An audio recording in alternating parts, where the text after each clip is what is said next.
Muy buenos días a todos, bienvenidos a la segunda conferencia de esta mañana en la Semana Estudiante. En primer lugar, voy a presentar a mi derecha, me acompaña, ya es hora conocido, economista Carlos Díaz, doctor en la Universidad de Crisis, que es lo que nos va a hablar en cuanto a la decana de la Facultad de Económicas, Ciencias Económicas Empresariales, Begoña Torres, a la presentación. Agradecer el trato a la decana, el gusto que siempre estar en esta facultad y contar con su colaboración y obviamente agradecer al ponente, a Carlos Díaz, su presencia de aquí y el gusto que es contar con ponentes de muchas gracias a los dos y sin más, Bueno, buenos días a todos y bienvenidos a la Facultad de Económicas y de Derecho, aquellos que no sois de nuestro centro. Yo por mi parte, en primer lugar, quiero agradecer a Carlos del Consejo de Estudiantes Generales que me han invitado a una de estas jornadas que están llevando a cabo esta semana y sobre todo quiero felicitarles por la organización de las mismas, porque yo creo que soy capaz de muy poco tiempo y con mucho esfuerzo seguro de organizar toda una semana del estudiante con actividades que como la de hoy yo creo que pueden ser del agrado de todos nosotros y que os permiten ver que además de las clases y de la docencia, investigación y la transferencia de conocimiento a lo que nos dedicamos en la universidad, pues hay vida en la universidad. No sé si después de las clases, pero sí que hay vida en la universidad. Para mí eso es un gusto y como decana de la Facultad de Económicas, pues a mí lo que me hace especial ilusión hoy es presentaros pues una de esas actividades fuera de lo que es las clases de economía en general y que además que esa ponencia, esa conferencia, esa clase, como queráis llamarlo, os la de José Carlos Díaz, que es una de las personas del momento. Una persona del momento, pero además no por lo que es la farándula actual, por desgracia, es lo que muchas veces vemos en los medios de comunicación, sino por haber escrito uno de los libros que ahora mismo está entre los libros más vendidos en España, un libro que él os va a presentar hoy y que podéis ver fuera como podéis adquirirlo y sobre todo lo más importante es que lo leáis, ¿no? Ha escrito un libro que es Hay vida después de la crisis. Yo este fin de semana que he dedicado un tiempo a leérmelo exhaustivamente y en este sentido yo os lo recomiendo de verdad. Creo que ha conseguido y en esto, bueno, pues ahora si queréis la profesora de finanzas, son materias comunes las que damos José Carlos y yo creo que ha conseguido en este libro escribir lo que ha sido la crisis, esa primera parte en la que habla de toda la crisis subprime y todos los motivos que probablemente nos han llevado a la situación en la que ahora estamos de una manera muy sencilla, pero sin perder absolutamente ningún tipo de lo que es el rigor teórico, el rigor, bueno, no sé si científico, pero desde luego con datos perfectamente detallados. Yo creo que en ese sentido esa primera parte debería de formar parte de todas las lecciones o de la mayor parte de las lecciones que tenemos en algunas asignaturas de economía y de finanzas y luego todo el libro está bien, pero a mí me gusta mucho la última en la que realmente sí que nos demuestra que hay vida después de la crisis. Yo soy una profunda convencida de que claro que hay vida después de la crisis y sobre todo esa contraportada, y ahí ya se pone la decana en la parte esta de me toca siempre, esa última contraportada en la que dice que para salir de la crisis lo que tenemos que hacer es trabajar mucho, porque lo que sea la España dentro de 10 años y de 20 años, mucho de la culpa la tendremos que llegamos ahora, ¿vale? Y eso nos toca a los que estamos aquí y a los que estáis ahí, que sois los que estáis ahora mismo. Pues Carlos, muchísimas gracias y bienvenido aquí siempre que quieras, ¿vale? Nada, un placer, muchísimas gracias, Begoña. Un placer que dicen que los economistas somos bichos raros porque nos gusta que otros economistas hablen bien de nosotros. La verdad que yo ya me voy y ya no doy la charla y luego, sobre todo, gracias al Consejo de Estudiantes y a Carlos, la verdad que así se sale de la crisis, porque ¿no? Me pilló a la por el Twitter, ¿no? Lo ha estado organizando permanentemente, ha estado encima mío y la verdad es que es un gusto ver a jóvenes y estudiantes con esas ganas y esa fuerza, porque el entorno no está fácil y yo he estado no hace muchos años, bueno, sí hace ya años, pero bueno, todavía me acuerdo cuando estaba ahí, yo salí de la universidad también en una situación muy complicada en el año 94, no había pizza ni trabajo por horas y ¿no? Nos tuvimos que buscar la vida y todos nos decían también que que el futuro estaba acabado, que los polacos nos iban a quitar el trabajo, yo viví esa generación perdida que luego no lo fue, que ahora me invitan a dar conferencias. Es verdad que esta es más dura. Yo creo que la crisis del 93 fue muy dura, fue muy corta y enseguida la salida fue intensa, ahora no. Esta crisis es una crisis de mucha dureza y muy prolongada, por lo tanto va agotando muchos acuíferos que tienes ahí de protección, la prestación por desempleo, los ahorros que tenían las familias, todo eso se ha ido agotando. Y una parte que no solemos mirar y que es, yo creo que Begoña, que es profesora de finanzas, sí, y los que estudiamos la parte financiera, es que los economistas siempre que hablamos de la economía hablamos del activo de la economía, de la inversión, del capital, de las bolsas. Bueno, hablamos del pasivo y de la financiación de la deuda y del crédito, y esto es una crisis principalmente por ese lado, ¿no? Porque ahora lo que está en una dinámica insostenible son las deudas. Entonces, hasta que no estabilizas ahí, pues las economías no pueden volver a crecer, no pueden crear empleo, y eso es una tipología de crisis que no es tan rara como parece, porque pasa cada muchos años, pero si coges la economía mundial, pues hace poco pasó en Turquía, en México, en Brasil, y tenemos experiencias de crisis cercanas. Es verdad que en países desarrollados no veíamos una de estas desde hace 80 años, pero por ejemplo en España sí vimos una en los 70, ¿no? Una crisis de final del franquismo y la transición a la democracia, lo que yo con dos crisis de petróleo, una economía muy dependiente del petróleo y muy ineficiente en el uso del crudo y con una crisis bancaria de alta magnitud, ¿no? La diferencia ahora es una, que en aquella ocasión no había deuda externa, porque no prestaba ni Dios, éramos un país que no tenía credibilidad, y dos, teníamos el control de la política económica. No sé si eso es bueno o malo, pero evidentemente, por ejemplo, en una crisis de estas, pues te da cierto margen, ¿no? Ayer discutía con uno que me decía que no, que la crisis de los 70 no salió hasta los 90, desde el año 80 hasta el año 90, en 10 años, el PIB nominal, en euros o en pesetas con inflación, en España se triplicó. Y desde el año 2007 aquí el PIB nominal está estancado. Entonces, es un cambio. ¿Por qué? Porque normalmente este tipo de crisis hay que estabilizar el numerador, ¿no? Y una vez que estabilizas el numerador, pones a crecer el denominador y le metes un poco de inflación y la deuda baja. El ratio se estabiliza por el denominador, normalmente, nunca por el numerador. Nosotros estamos haciendo un experimento que es por el numerador. Yo lo que digo en el libro es que no va a salir bien, pero bueno, lo que he traído es una pequeña presentación más formal, ya que estamos en una facultad de económicas, estoy un poco cansado ya de presentar el libro. Yo desde mayo me lo he contado ya como 2000 veces, ¿no? Entonces yo os hago la presentación y si vemos que no hay salida, pues os leéis el libro y luego me lo contáis, ¿no? Me escribís por el Twitter como Carlos y un placer. Luego si queréis que escribamos libros y hay una librería fantástica a venderlo, pues yo encantado de que hacemos una firma de libro después, pero vamos, voy a intentar daros una visión, ¿no?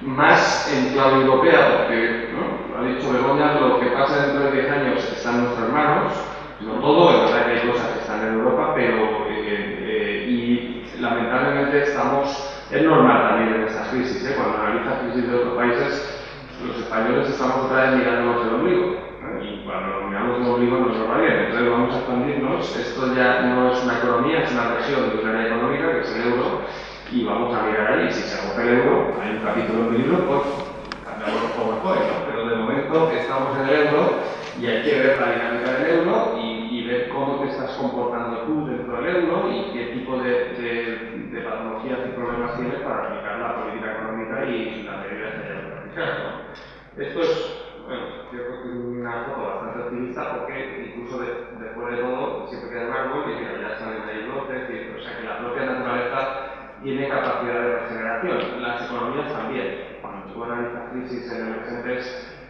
pues la nuestra que es muy dura, pues no te puedes quejar. Si miras el caso griego, pues la verdad es que lo de Grecia es un drama, ¿no? Grecia va bien, ¿no? Como dice la troika, Grecia está on track, ¿no? Es por el carril del programa.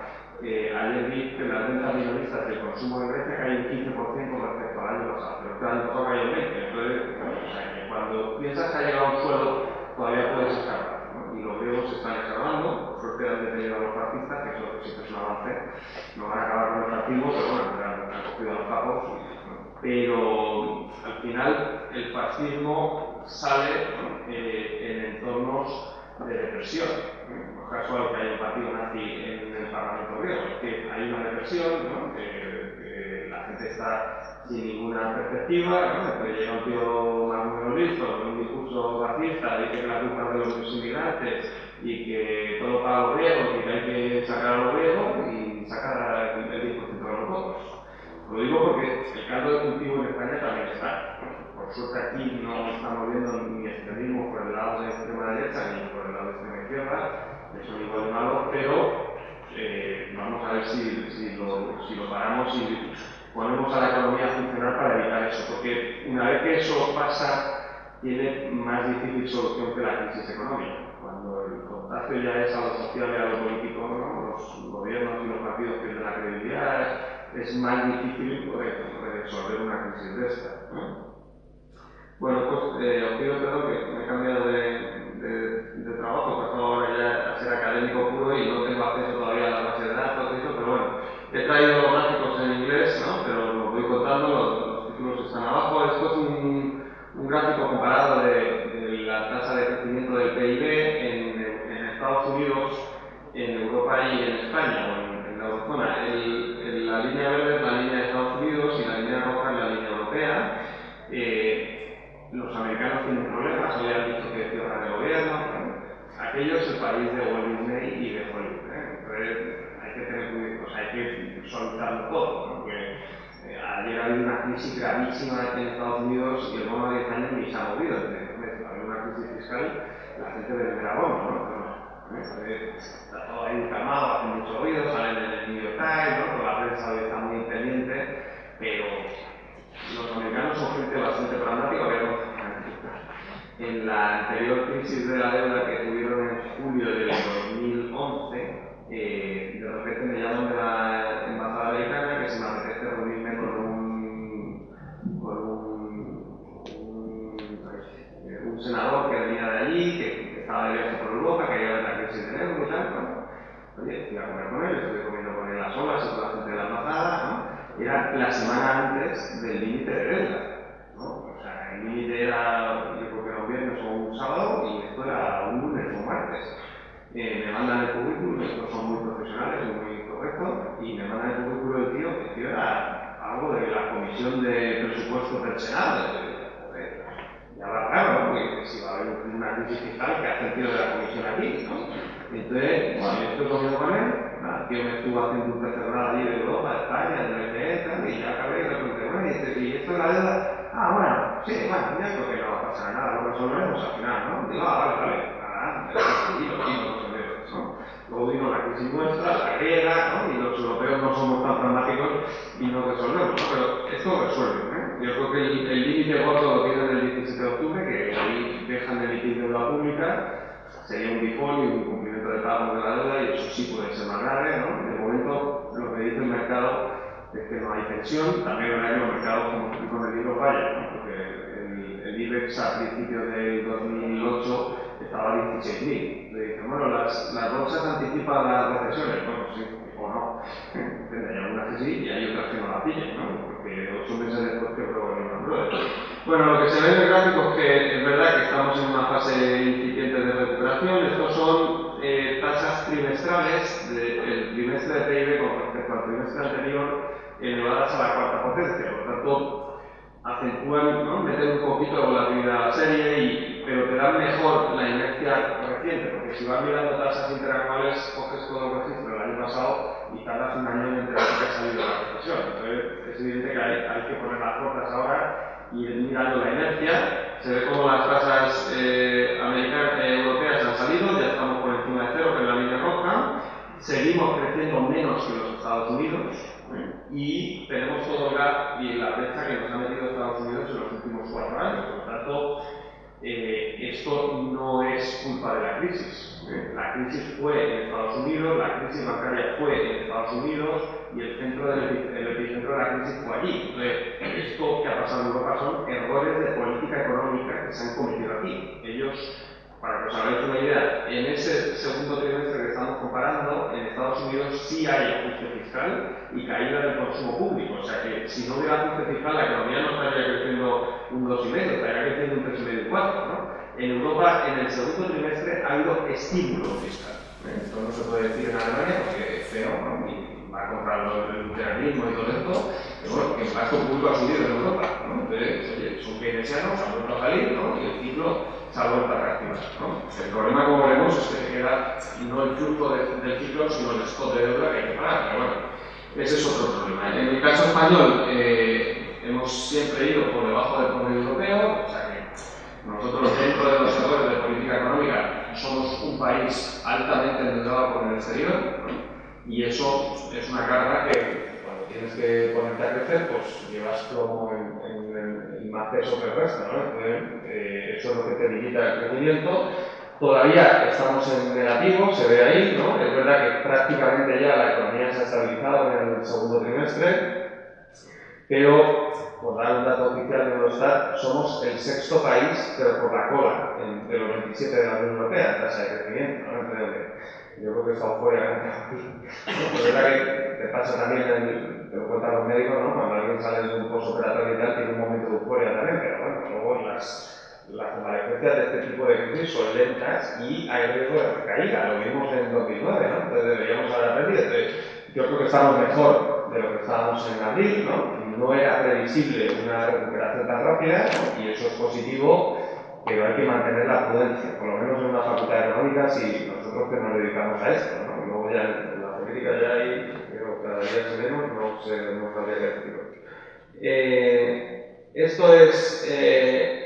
vamos a entrar un poquito en las tripas del PIB, porque el PIB es toda la contabilidad nacional, a ver qué está pasando, y vemos, estos son datos de ventas minoristas europeas, que es prácticamente el consumo, excluyendo automóviles y viviendas, pues la mayor parte de los bienes que consumimos. Se ve como el consumo en Europa sigue cayendo. Por tanto, has activado un ciclo, ¿no? Es un ciclo que viene por exportaciones, estás exportando mucho a países emergentes, y a Reino Unido, que ha ido muy bien en este segundo trimestre, y eso te va bien, pero tus dinámicas dentro no van bien, Por lo tanto, eso hay que tenerlo en cuenta. O sea que yo creo que de momento, ¿no? Eso hace que la recuperación sea muy frágil, porque claro, el consumo privado, estamos hablando en Europa de prácticamente el 60% del PIB, o sea que es una variable determinante. Ahí, pues como todo va por barrio, ¿no? Los griegos están en 15 y los alemanes están estancados. Decimos que Alemania está bien, pues está bien, ¿no? ¿Qué ha pasado en Europa? Que yo creo que es la pregunta interesante para que salgamos de la recesión. Aparte del cambio en el gasto público, por un lado ha habido un retraso en la senda de ajuste fiscal, por lo tanto, sin decirlo, están reconociendo que la política fiscal en Europa ha fracasado y que ha sido la principal culpable de la caída de la recesión del 2012 y ha retrasado la senda de ajuste significativamente, ¿no? El gobierno español el año pasado, en el programa de estabilidad, dijo que en 2014 el déficit iba a estar al 2% y la deuda al 80%. Y ayer ha sacado el presupuesto y ha dicho que el déficit iba a estar al 6% y la deuda al 100%. Vale, pues, ¿no? Y no es porque no se hayan hecho ajustes. Yo creo que los españoles hemos sentido los ajustes. El tema es que has hecho ajustes mal hechos, porque lo que dice la teoría y el ciclo es que primero pones a la economía a crecer y cuando la economía está en fase de crecimiento, ¿no? La propia dinámica del aumento de los ingresos y una contención del gasto público es lo que hace convertir los déficits. Nosotros lo hemos hecho al revés. Quisimos bajar el déficit por el numerador, hemos hundido el denominador y hemos aumentado el déficit, ¿no? Significativamente, además por dinámicas de crisis de deuda y de mayor pago de intereses. Este es un indicador muy interesante que hace la Reserva Federal de San Luis. Es un indicador de tensión financiera, es un índice compuesto por varios indicadores financieros como CDS, como la prima de riesgo, todos estos indicadores que se suelen seguir, los metes en un índice y ves su evolución. Bueno, se ve como llegamos a estar en niveles de infarto de miocardio al final de 2011, ¿no? Hemos estado todo el 2012 en niveles de tensión muy elevados, por encima incluso de la quiebra de Lehman Brothers. La quiebra de Lehman Brothers está ahí en 2008, llegamos a niveles de 180 en el índice, al final de 2011 con la crisis de Berlusconi y del Bunga Bunga, llegamos por encima de 200. O sea que hemos visto una crisis de alta magnitud el año pasado en Europa. El riesgo estuvo a punto de reventar, hubo varios momentos de seria tensión financiera en los mercados financieros europeos donde parecía que la propia divisa podía desintegrarse por el nivel de radiactividad y de radiación de los mercados, ¿no? Y hay una intervención muy exitosa del Banco Central Europeo y desde ahí empieza a bajar y hemos conseguido bajar. De todas formas, por no emocionarnos, ¿no? Estamos bastante por encima de la media anterior, ¿no? Y bueno, pues en los niveles, por ejemplo, ¿no? Posteriores al Lehman Brothers y por ahí, o sea que todavía la tensión está alta, y el riesgo de que vuelva a haber episodios de crisis financiera como los terremotos o los huracanes que se van practicando es elevado, pero evidentemente estamos mejor que estábamos hace un año, ¿no? Yo creo que eso ha calado un poquito a la economía y a las expectativas, ¿no? Y ha mejorado un poquito junto con el cambio de la política fiscal, son las causas del cambio. Estos son las primas de riesgo. A la izquierda tenéis los principales países, ¿no? Está un poco pequeño el gráfico, pero bueno, se ve ahí que ha habido una mejora significativa. Es verdad que en España hemos visto una bajada de la prima, hoy está cotizando en torno a 250 puntos básicos. Sorprendentemente en el último año, ¿no? Todo ha cambiado en Europa y entonces cuando hay una crisis política o algo ya, primero ya ni te levantas de la cama, ¿no? O sea que van a cambiar el gobierno y tal, ya vale, ¿no? Pues otra de calamares, ¿no? Y de raras. Y segundo, es oportunidad de compra en los mercados. Yo creo que, ¿no? Es un exceso, ¿eh? O sea, una cosa es que parece que en Italia no va a pasar nada, ¿no? Y que ya están acostumbrados a la crisis política y otra que te pongas a comprar bonos, ¿no? En medio del terremoto, y te pongas a hacer windsurf en el huracán, ¿sabes? ¿No? El riesgo es libre, ¿eh? Yo no soy muy amigo de Sebastián Álvarez de Al filo de lo imposible y este es un tarado, ¿no? Y se sube 8 viles, ¿no? Pero luego no, este asume sus riesgos, ¿no? No vale llorar, ¿no? Es que me he caído y me han cortado 8 dedos, ¿no? Pues no subes a los 8.000. Luego uno que asuma sus riesgos, ¿no? Es que digo, luego los inversores es que te van a hacer default, porque no te voy a hacer, ¿no? Si es que te han metido en un sitio que no ibas a salir, ¿no? ¿Alguien piensa que Grecia va a devolver su deuda pública? Pues hay una quita en deuda pública que hace la gente manteniendo bonos en Grecia. Ya, esto, ¿no? Como decía el Buda, el dolor es inevitable, pero el sufrimiento es opcional. ¿Qué pasa? Que las aseguradoras alemanas y los fondos de pensiones alemanes están trincados hasta las trancas de allí, que han comprometido pagos de fondos de pensiones al 4 o al 5%, y la deuda pública alemana paga al 1,70%, entonces no te salen las cuentas, entonces estás comprando bonos de alto riesgo, ¿no? Para decir que vas a devolver las pensiones. Pero es mentira, ¿no? Si te llegan las citas, pues algún día tendrán que decir a los pensionistas: no tenemos dinero para pagar las pensiones, y entonces empieza el kung fu, Pues claro, esto es lo que no han contado en Alemania, ni en las elecciones, pero eso va a pasar. Pero cuando lo cuentan los economistas, que somos unos cabreros, ¿vale? Bueno, solo decir que la prima de riesgo española ha bajado, pero lo mismo que Italia, y que, por ejemplo, un país como Portugal, que llegó a tener una prima de riesgo con España de 800 puntos básicos, la baja a 200. Ahora vuelve a haber una pequeña crisis en Portugal. Hay un gobierno legítimo de unas elecciones que casi sacó mayoría absoluta, gobierna otro partido, pero prácticamente tiene apoyo mayoritario de la Cámara, pero en las elecciones municipales los portugueses le han dicho que se vaya, ¿no? Entonces, todo el mundo lo va a asumir. Lo digo porque el gobierno portugués no tiene legitimidad democrática, lo acaba de perder. Tiene la potestad porque está en el Parlamento y tiene la ley de APAR, pero no tiene legitimidad. Y en este momento se está negociando un segundo rescate y un segundo programa para Portugal, ¿no?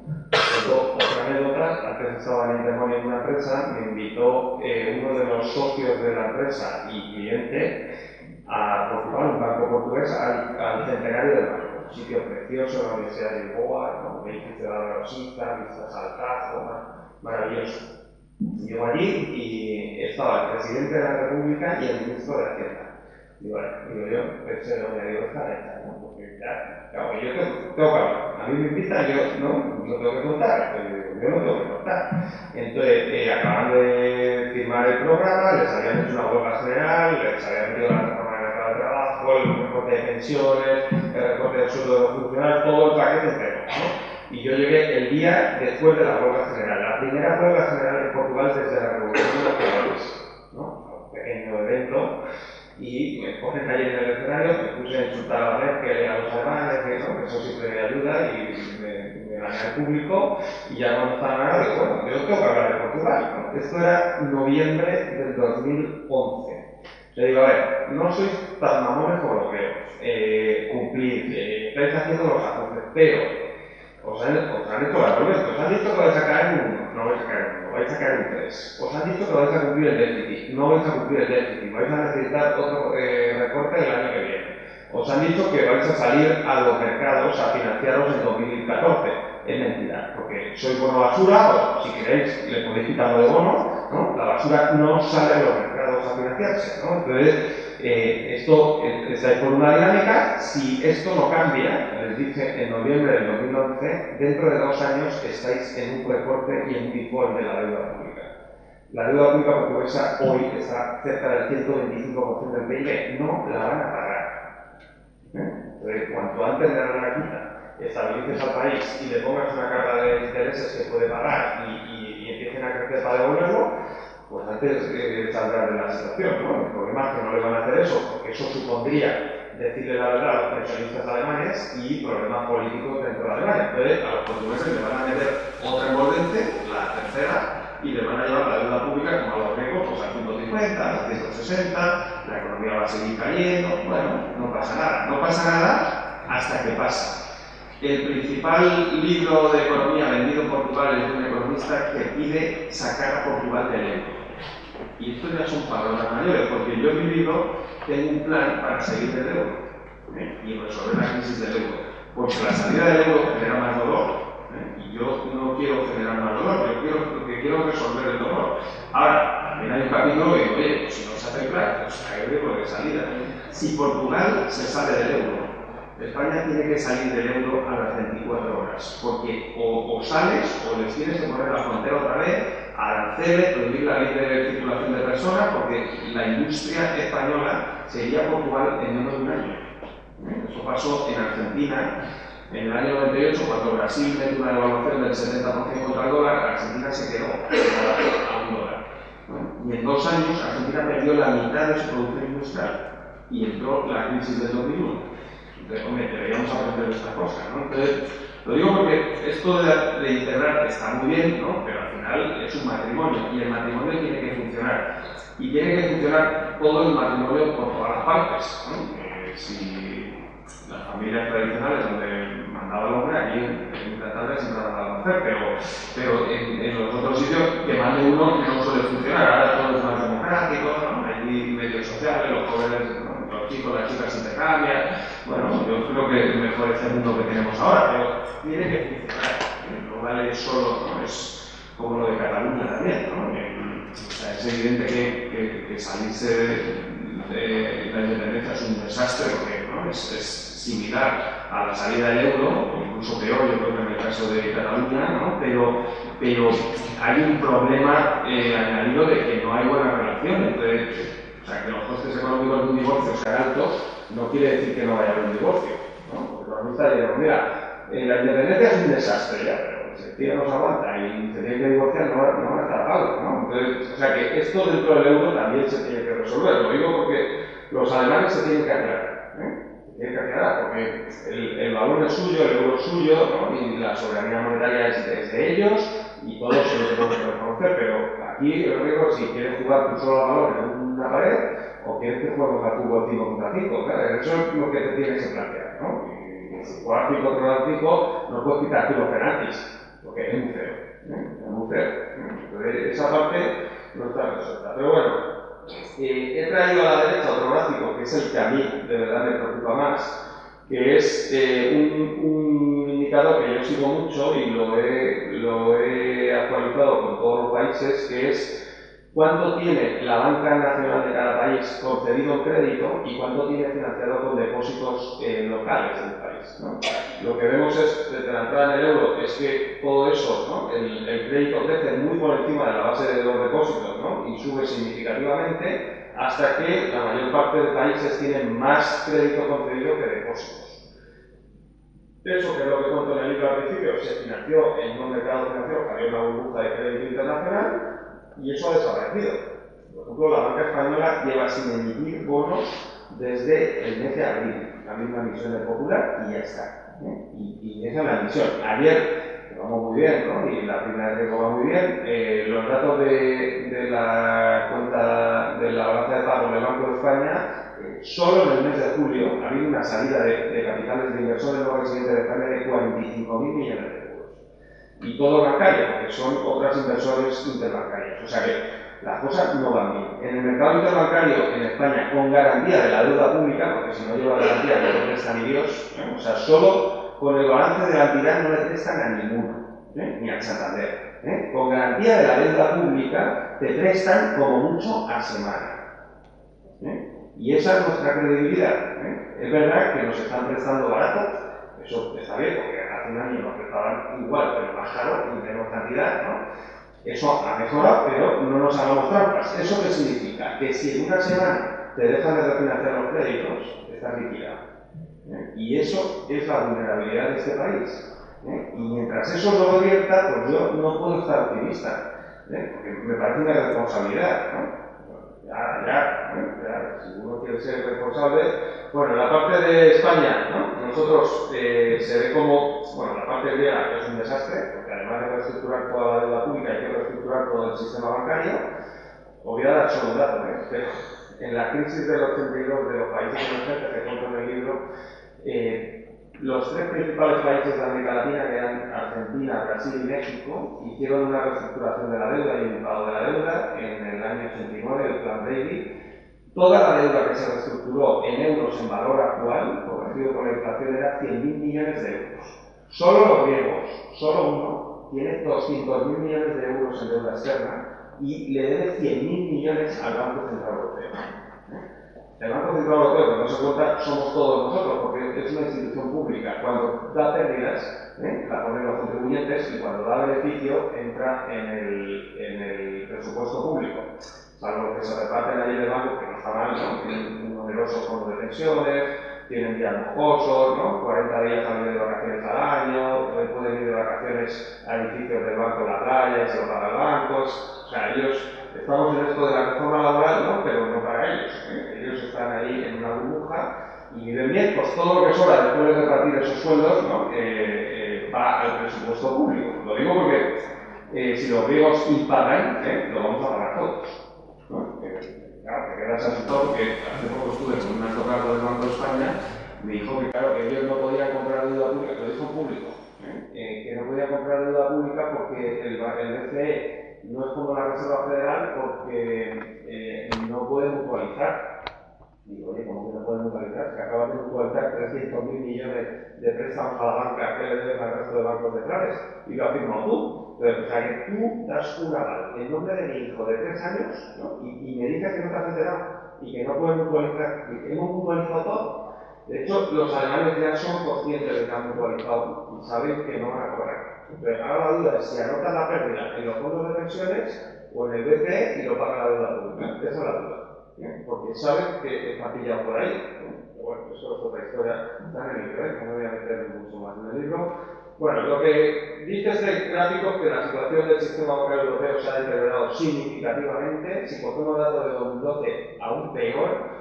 Y la crisis en Europa es bancaria. Y en España es bancaria. Porque ahora hay una crisis fiscal contagiada por el saneamiento y el salvamento del sistema bancario, ¿no?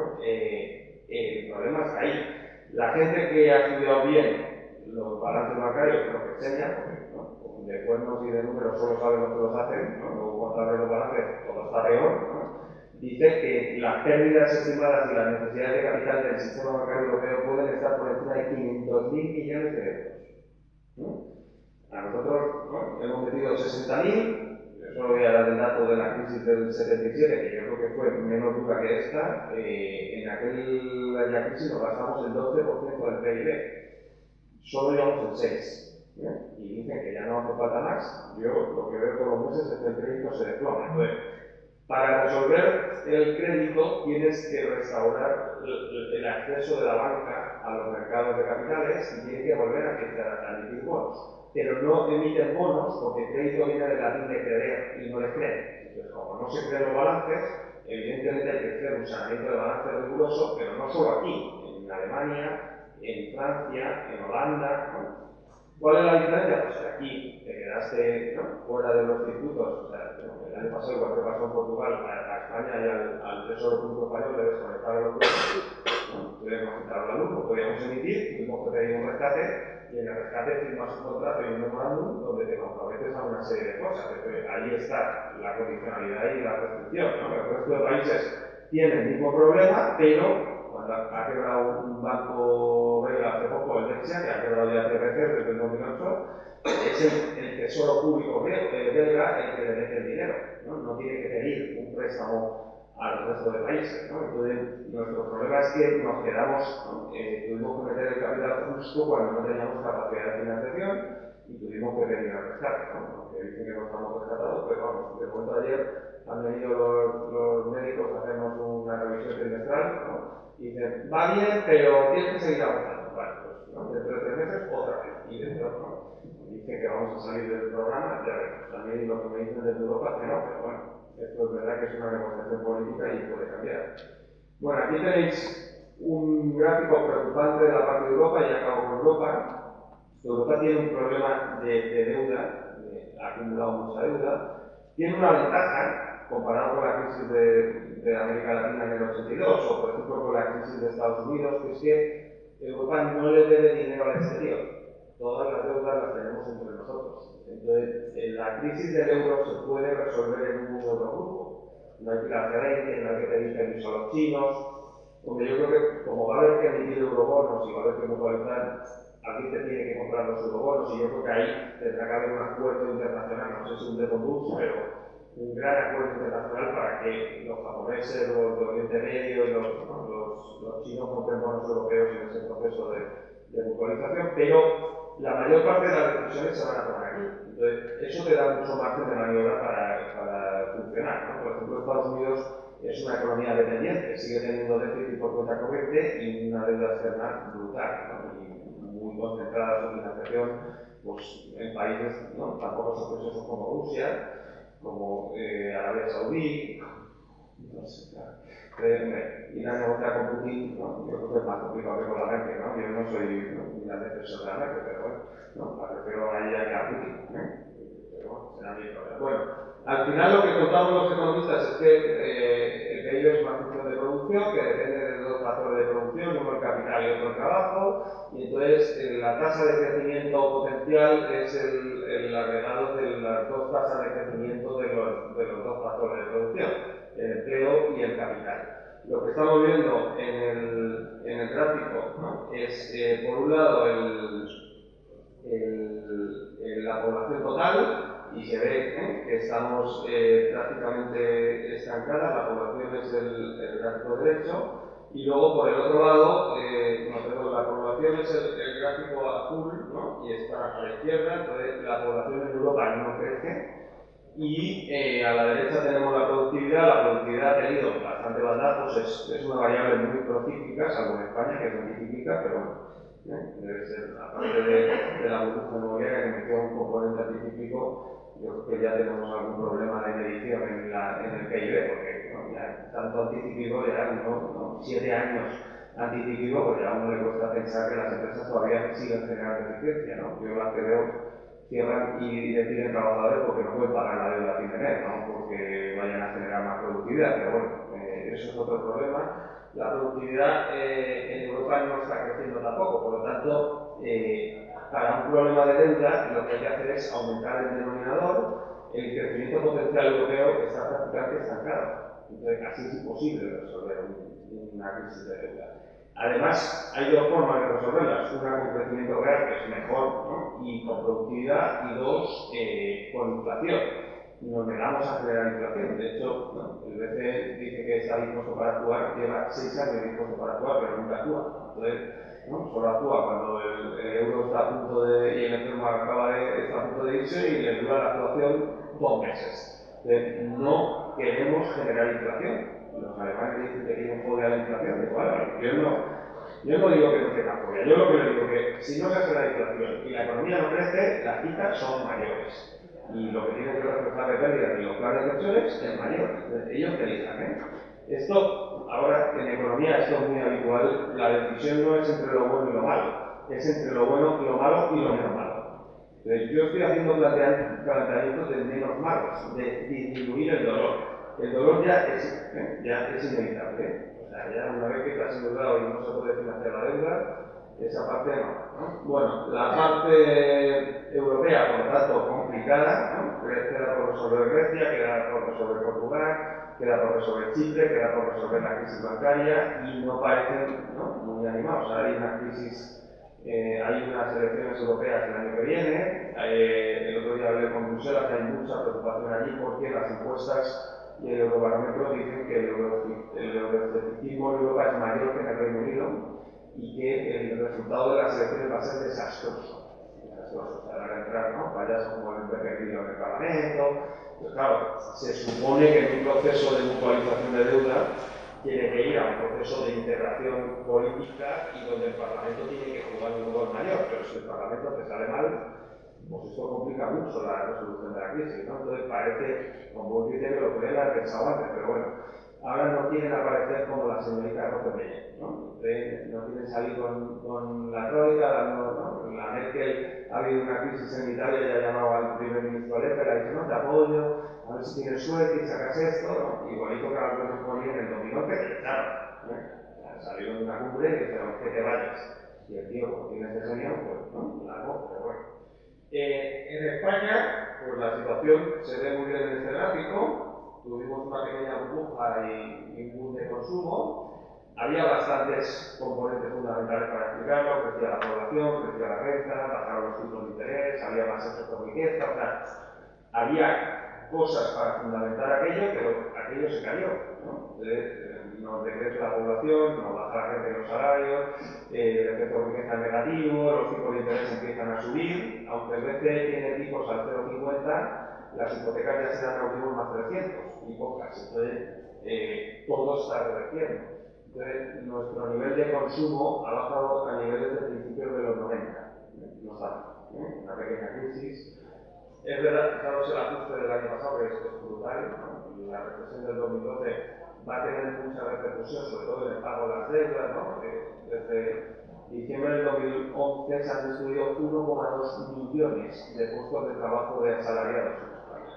Y buena parte de esa gente tenía hipotecas y no las va a pagar.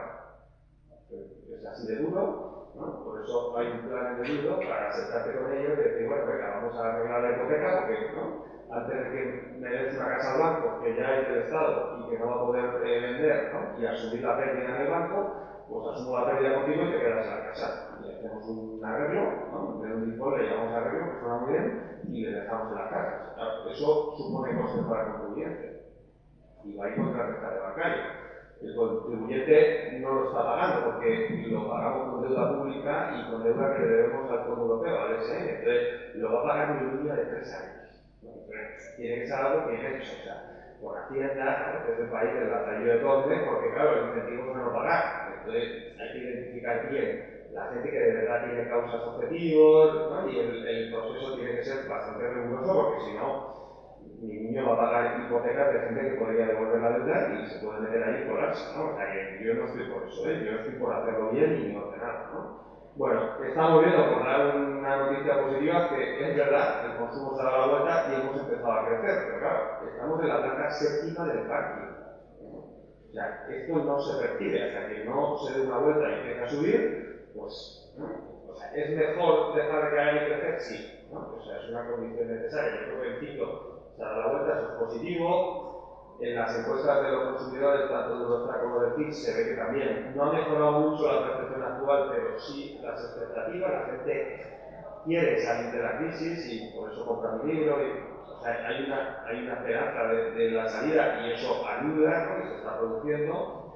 Hemos visto una mejora del verano turístico de los españoles, aunque es verdad que han ido a hoteles y no han ido a camping y apartamentos, pero bueno, por lo menos ha dejado de caer y, ¿no?, ha sido un poco mejor este verano que el verano anterior.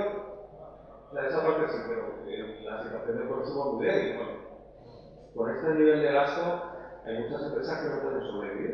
Están al límite apretándose el cinturón y llega un momento que ya no tienen opción en el cinturón. O sea que lo normal es que siga destruyendo su empleo y ajustando por la parte del stock y del parque empresarial, ¿no? A la izquierda tenéis el ajuste de la inversión, ¿no? Es un poquito igual de brutal o más, ¿no? Hemos vuelto a niveles de inversión pública o de datos de hace 25 años, final de los años 80. Desde los 80 aquí la tasa de inflación ha subido un 30 y tanto por ciento, o sea que si corriges en términos reales, la tasa de inversión ha vuelto, ¿no?, a niveles de fractimos o una manera temporal, ¿no? Aquí hay una buena noticia para Cantabria, que parece que han subido el presupuesto, ¿no? Está bien, ¿no? Esto lo aprendes también porque te lo cuentan. Supuestamente habría que mirar los criterios de inversión, a ver los proyectos que rentabilidad van a generar, ¿no? Pero luego sabes que no es así, ¿no? Entonces sientan, es un presupuesto político.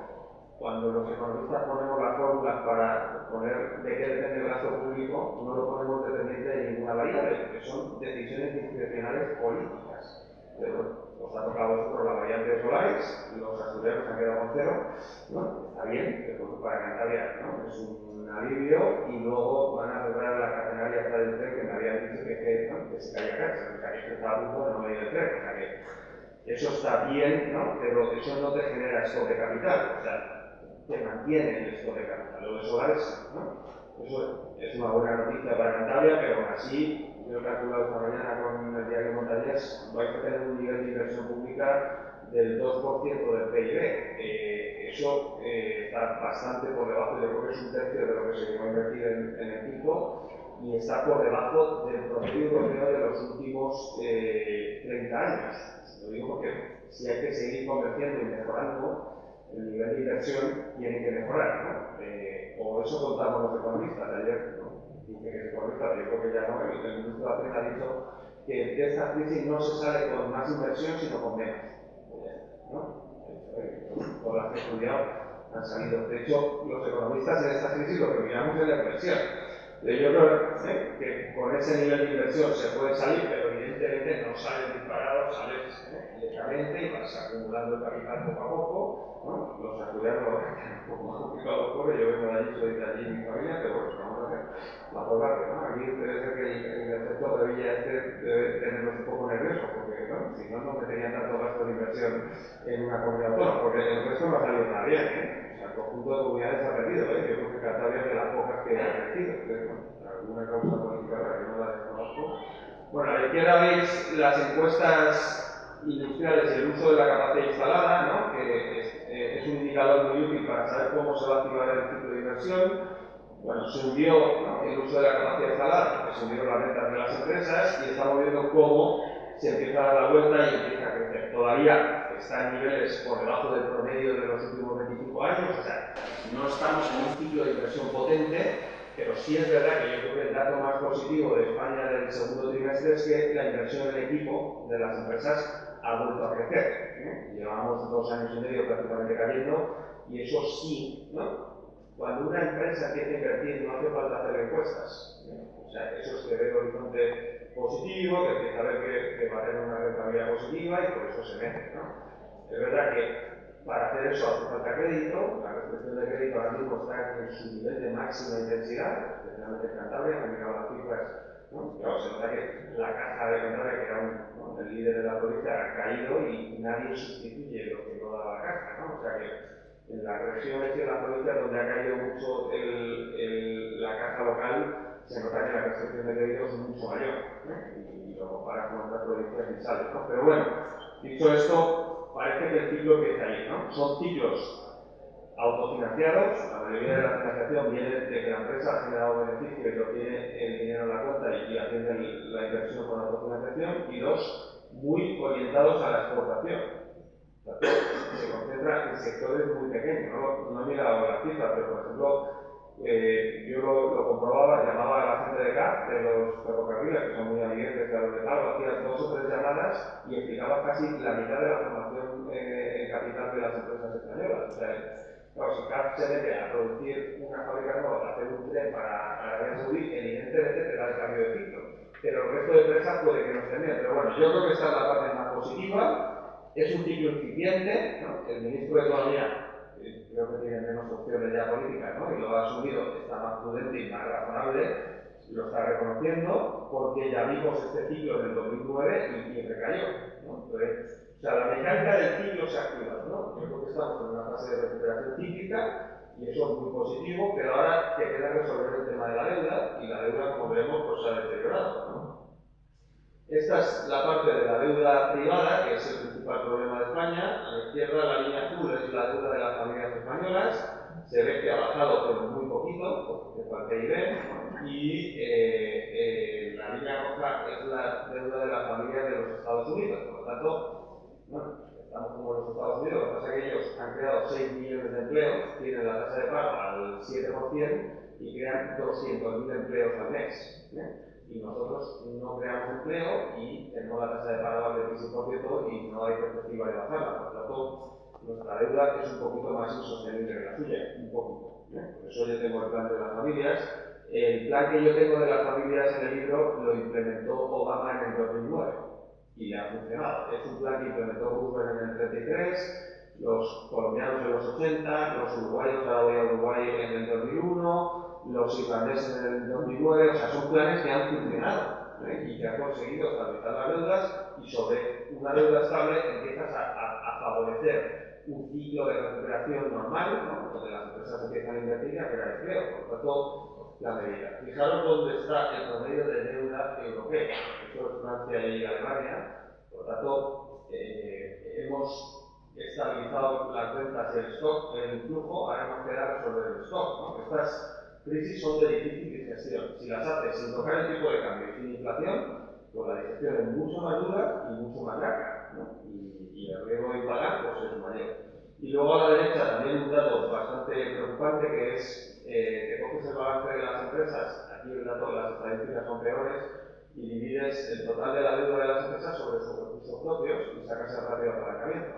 Bueno, lo que se ha visto ahora mismo es que ha habido un deterioro de los recursos propios significativo en España y la situación de vulnerabilidad financiera de las empresas pues ha empeorado, ¿no? Como es lógico en una recesión, esto ya no es un problema de gestión. Yo creo que hay muchas empresas bien gestionadas en España que están teniendo problemas porque simplemente no tienen acceso al crédito, el poco crédito que llega a llevar con unos costes elevadísimos y así no se puede crecer, ¿no? Vimos un caso concreto de un tipo que había sacado una bicicleta súper innovadora, que había ganado un concurso en Noruega o en Dinamarca y no pudo acoger el concurso porque no tenía financiación y le vendió la patente a una empresa alemana.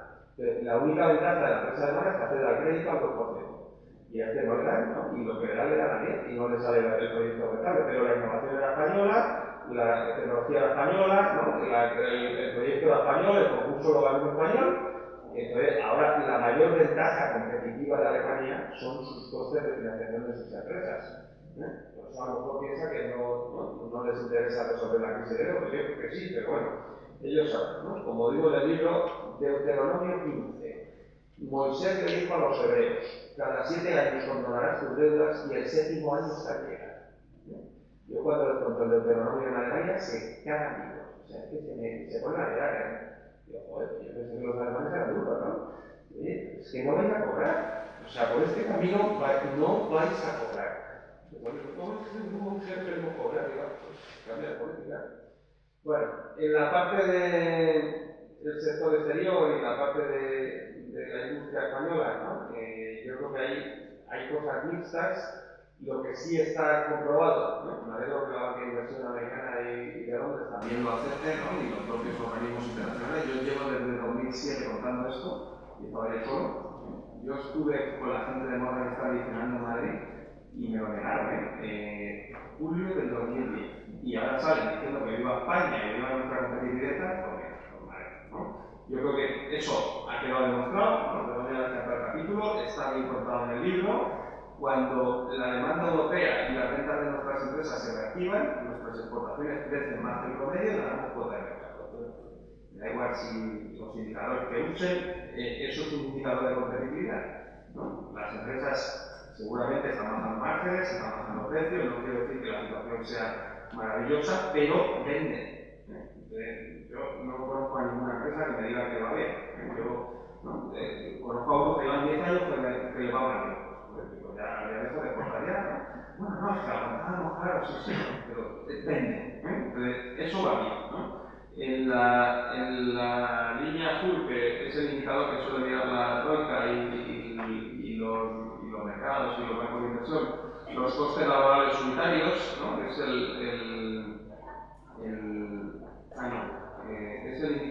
es igual, pero es el tipo de cambio efectivo real. No tenemos tipo de cambio nominal, pero sí podemos ajustar por salarios o por productividad, ¿no? Se ve como todo el ajuste se ha hecho vía salarios y vía productividad. El ajuste de competitividad en España desde el año 2010 es brutal, ¿no? Lo hemos padecido todos y hemos vuelto a niveles de competitividad prácticamente de cuando entramos en el euro. Por lo tanto, prácticamente la mayor parte del desequilibrio que se había producido con la burbuja, la subida de salarios y todos los desequilibrios del final de la burbuja se han revertido, ¿no? Esa parte yo creo que es positiva. El problema es que para subir la productividad te ha llevado a la tasa de paro del 26%, entonces ya no tienes margen. De hecho, la tienes que bajar, ¿no? Entonces, ¿cómo se baja la tasa de paro? ¿No? Es la pregunta que tenemos que contestar los economistas. Yo contesto al final del libro. En un entorno tan complicado como el que yo estoy contando, hay empresas que les van muy bien, ¿no? Y el entorno es muy complicado, entonces tienes que mirar por qué a esas les va bien. Entonces, tenemos muy buenas empresas, muy competitivas, pero muy pocas. Entonces, lo que hay que conseguir es que al resto se tienen que acercar no a la media. No podemos salir de esta media. Tenemos que ir al percentil 25 de las empresas buenas. Entonces, esto ya no está para norma, ¿no? No conozco muy al detalle Cantabria, pero pues está cerrando fábricas como Ñate, ¿no? Cuento una historia de monos y de árboles, pues los monos se tienen que reinventar, ¿no? Claro, si te cierran el árbol de la papelería y del Ñate, pues tendrás que hacer otra cosa. Entonces, ¿el qué? Y ahí es lo que, ¿no? Que es complicado, claro, lo tiene que hacer los monos. Yo, si supiera, lo haría yo y ganaría mucha pasta, ¿no? O sea que esto ya es cuestión de los empresarios, ¿no? Este fin de semana he estado en Jaén y es una situación igual, pero yo creo que más dramática. En Linares han cerrado la fábrica de coches de Suzuki Santana y, claro, era el principal pilar de la ciudad, ¿no? Entonces, claro, aquí hay dos opciones, ¿no? O te tiras, haces, ¿no? Somos una fábrica de excusas y de lamentos y uy, que se va a ñace, o dos, reaccionas y te pones a buscar otros productos y otras cosas para producir, ¿no? Si te quedas así, la población caerá, ¿no? Pues los jóvenes ya me están contando que se quieren ir a hacer máster fuera y a estudiar fuera y tendrás un deterioro del nivel de vida de Cantabria, ¿no? O dos, ¿no? Te planteas qué puedo hacer yo para hacer esto en esta situación tan complicada y te empiezas a reinventar, ¿no? Y habrá que buscarlo. Por ejemplo, el caso que siempre pongo, Inditex, ¿no? Si alguien en una facultad de económicas empresariales, ¿no? O en una escuela de negocios dice que Inditex iba a tener éxito, lo meten en un psiquiatra, ¿no? Porque hace la fábrica en Coruña. La situación de Coruña es un poco peor que esta en conexiones, ¿no? Aquí se pueden mejorar las infraestructuras, pero bueno, desde el lado de Bilbao, ¿no? Tenéis la conexión con Francia mucho más cercana. No sé si alguien ha ido a Infexio, aquello le llaman la Costa de la Muerte. Allí se hunden los barcos, el Prestige se hunde allí, ¿no? Los barcos se estrellan, ¿no? El tipo es líder mundial, aumenta su beneficio cada día. Ese es el ejemplo que hay que crear, ¿no? O sea, ¿por qué ellos, en un entorno tan complicado, han sabido hacerlo? Bueno, no tienen deuda, ¿no? Se autofinancian, tienen un modelo de negocio muy positivo y salen, ¿no? En la otra parte, pues estamos viendo cosas en la parte, y esto es muy importante, yo creo que decirlo en una facultad de económicas, el gobierno corporativo de las empresas españolas tiene mucho que mejorar. Yo creo que esto ya es positivo al final y eso estoy positivo porque hay gente como Mancio Ortega y mucho más. No solo es Inditex lo que ha pasado aquí, yo creo que ha habido una mejora y el parque empresarial se ha renovado y ha mejorado. Ahora estamos viendo cosas, ¿no? Por ejemplo, ¿no? Lo del día Ferrer, ¿no? Este tío ha sido representante de los empresarios y está en la cárcel y es un golfo. Nadie ha salido en público a pedir perdón. Es complicado, ¿no? Claro, si salen se tiene que ir todo, ¿no? Porque le metieron ellos, bueno, pues que se vayan todos, ¿no? Yo qué sé, me paso la COE y miren, empresarios de verdad, gente que de verdad está haciendo cosas, que quiere salir, que no. Todo esto tiene que mejorar, ¿no? O sea, a mí, es que esto ahora es clave, porque la parte política es muy determinante y ahí es más fácil criticar. Yo soy muy crítico también con el gobierno anterior y con esto yo creo que hay que criticar, ¿no? Pero en la parte del gobierno corporativo nadie está hablando, ¿no? Por ejemplo, ¿no? Aquí que estamos en Santander y yo como vengo de fuera, ¿no? Lo digo, ¿no? Claro, el señor Botín, para renovar el consejo, ha metido a Villarmi con 83 años. Claro, llevará una unidad de cuidados intensivos ahí, ¿no? Pues le da que un niño, ¿no? Claro, es que se le cae dando los pies, ¿no? El tío está imputado en la URTE. Que no pasa nada, está todo el mundo en la URTE, pero hombre, es que podían disimular, ¿no? Ahora contrata a Rodrigo Zarco, pero es una cosa. Claro, si tú estás en una situación de que hay que crear un relato ilusionante para los jóvenes, ¿no? Regenerar el país, salir de la depresión, ahora vamos a hacer publicidad de lo bonito que es mejorar las expectativas. Ya, pero el relato tiene que ser coherente y honesto, ¿no? Es como si yo, con todo lo que cuento en el libro, ¿no? Ahora me pillan de favor la fiesta. Una cosa, ¿no? Y estoy pidiendo una reforma fiscal y subir los impuestos y lucha contra el fraude, pues yo tendré que pagar impuestos. Me llamó el otro día, ¿no? Pues me va a ir el libro y tal, y me llamó el tío que me lleva a hacer foto a ¿no? De, ¿sabes? ¿Qué voy a hacer, no? Digo, oye, lo que sea legal y esté en el impuesto, esto, ¿no? Esto es una facultad de derecho, por lo que esté en el impuesto del IRPF, yo no voy a pagar más. Pero si tiene que pagar, pues salga a pagar, ¿no? Y dando gracias, pues si me ha ido bien, ¿no? Ojalá pudiera mucha gente pagar más impuestos, ¿no? Pero yo creo que esa parte de la regeneración tiene, y eso es muy sencillo. Eso se resuelve con meritocracia. Hay que acabar ya con los dobles apellidos, las familias y la leche semicable. O sea, las empresas están por encima de las personas y de las familias. Las empresas son instituciones que generan valor para la sociedad, que pagan impuestos, que crean empleo, que generan valor para las familias. Y ahí es donde tiene que venir la regeneración. No puede ser. Estamos o empresas que eran monopolios públicos, que son privadas y siguen lo mismo que les pusieron en el puesto, ¿no? Y no se basan ahí, o empresas familiares de tercera generación que siguen en la tercera generación. Y que cada año cambia porque el consejo tiene un año más, ¿no? Y son consejos de lo que dicen los americanos, yes men, ¿no? ¿Cómo va todo? Sí, señor. Y vamos a hacer, esto va muy bien, sí, señor. Y sí, señor. Bueno, pues no, señor. Esto no va bien, ¿no? Vamos a resolverlo como hace el Amancio. Claro, ¿qué hace el Amancio? El Amancio a las 8 de la mañana está en la fábrica. Y tiene tiendas de máximo de utilidad estar allí y las colecciones se las ponen en la tienda antes de salir los camiones. Y si entra lo que salen los camiones para todo el planeta, ¿no? Claro, ya no tiene la logística en acceso, que es imposible, se la lleva a Zaragoza. Bueno, me da igual, eso ya es una cuestión ya de hacerlo en la facultad, de coger lo bien plan y de ajustarlo. Pero la actitud tiene que ser esa, ¿no? Yo creo que tiene que ser gente, ¿no? Meritocrática que vale y que se va promocionando, ¿no? Y en esa parte, no sé, yo creo que lo tiene sentido. Yo no paro de formar a gente y mis alumnos son brillantísimos, ¿no? Y uno de cada 3 trabajadores en España tiene estudios universitarios.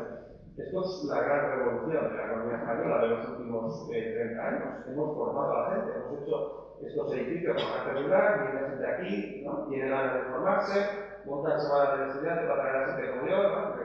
No se diga mucho de ello, pero bueno, O sea que ese es el camino, ¿no? Yo creo que la gente joven, yo creo que mi generación para abajo lo veo mejor. La generación que ha gobernado este país y que lo ha llevado al desastre no se quiere ir. Claro, la transición ha habido porque como antes eran franquistas, pues se tenía que ir, ¿no? Pero es que ahora, no sé, yo de momento voy quitando y si no se quita lo paso por la derecha porque es que el país no está para esperarles. Esto, el tiempo de pensar y de la estrategia ya pasó. Estamos en el periodo de la acción, porque hay gente pasando hambre en España.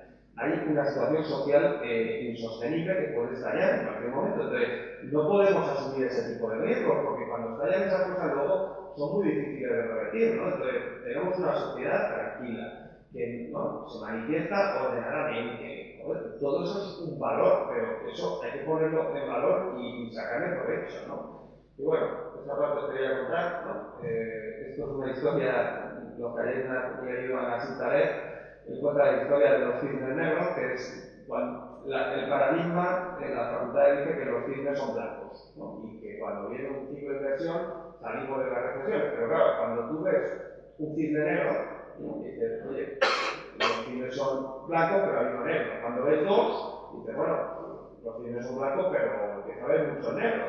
Cuando ya ves 1000, dices, los cisnes son blancos y negros, ¿no? Mayoritariamente blancos. Hay una raza de cisne negro que ha mutado y tiene un pelo azabache precioso. Entonces, este tipo de crisis son cisnes negros. Pasan de vez en cuando, pero pasan. Y estamos en uno. Y hay que atacarlo, ¿no? con lo que sabemos de la historia de la teoría económica, ¿no? Y eso es lo que he intentado reflejar aquí en el libro. Ya no doy las soluciones, pero bueno, están ahí. No sé si cómo funcionarán, habrá que probarlas. Si no funcionan, yo soy el primero, oye, lo reconozco, vamos a probar otra y así funciona la medicina y la economía, es una ciencia empírica. Muchísimas gracias por la atención.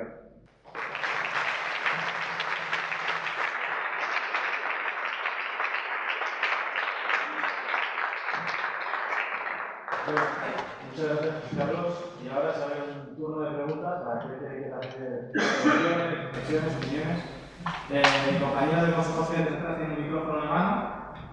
Por tanto, quien quiera levantar la mano para hacer un tipo de preguntas que lo haga. Ahí voy a dar una levantada.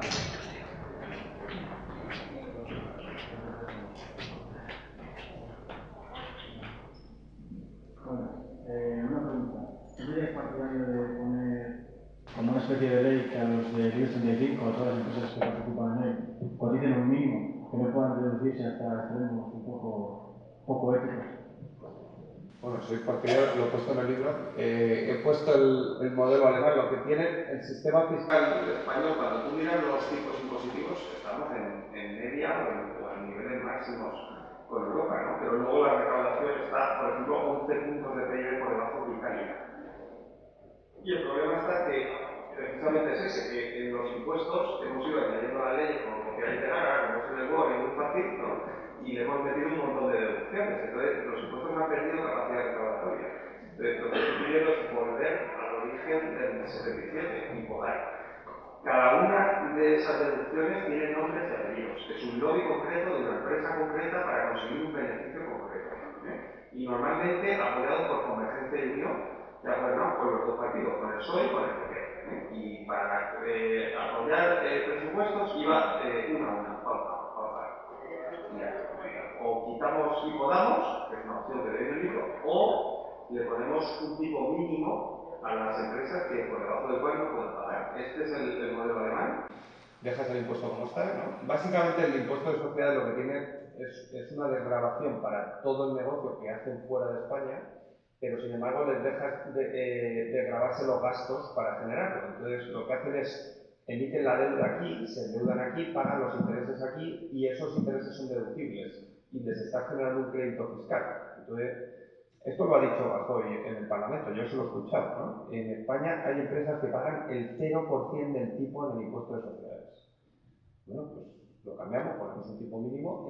Con datos de la agencia tributaria de 2011, que es el último dato disponible, sobre beneficio contable, que es con el que pagan los dividendos a los accionistas, con el que pagan el sueldo de consejero a Villamil y todo esto, ¿no? Sobre eso han pagado un 3% de tipo de impuestos de sociedades. Ahora estamos escandalizados con Gibraltar. No, pues quita tú el paraíso fiscal aquí y luego ya vamos a por los gibraltareños, ¿no?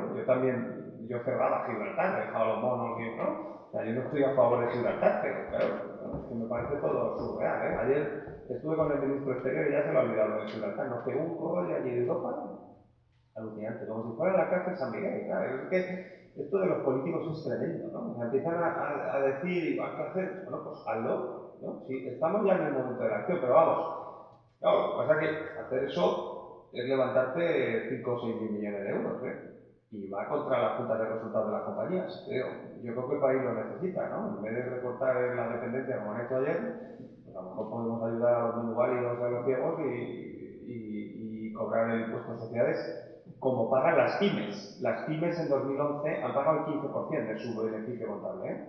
O sea, yo no estoy pidiendo una discriminación a las grandes empresas, estoy pidiendo que paguen, ¿eh? Nada más, ¿eh? ¿Más preguntas? Antes de que haga la pregunta, quería hacer una cuestión yo también.